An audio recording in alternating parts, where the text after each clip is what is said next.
আপনারা সবাই কেমন আছেন? আলহামদুলিল্লাহ, আমি ভালো আছি। আমি আসলে এই জায়গা আসার কথা না,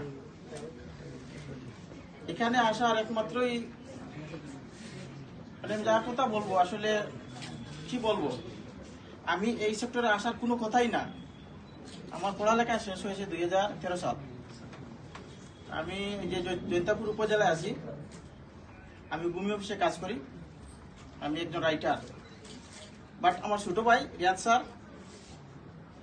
উনি আমাকে গত 2 বছর আগে বলছেন, ভাই আপনি টেন্সতে কাজ করেন। আমি ওনাকে তেমন পাত্তা দেইনি। তখন রিয়াদ স্যার বিভিন্ন জায়গায় তিনি যান, যে কুমিল্লায় বিভিন্ন জায়গায় যান, ওনার কিছু কম্পিউটারের কিছু কাজ করতে হয়। জৈন্তাপুর উপজেলায় আমার একটা কম্পিউটারের দোকান আছে। আমি যেন বিকালে একটা অফিসের মতো কাজ করি, চেম্বার হিসেবে এটা আছে। উনি বিভিন্ন কাজ করান। উনার কাজগুলা দেখে কম্পিউটারে যে 2 star, 3 star, 4 star, 5 star, 7 star, golden lion, বিভিন্ন স্টার দেখে আমার মাথার মাঝে একটা প্রশ্ন আসলো, কি রিয়াদ 7 স্টার হয়ে যাবে? উনি 2 বছর আগে আমাকে বলছিল যে ভাই এই কোম্পানিতে আপনি ইচ্ছে করে ঢুকবেন।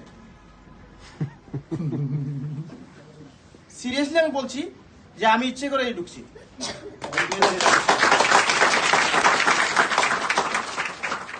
কিন্তু আমি যে 5 স্টার হয়ে যাব এটা কল্পনা করতে পারছি না।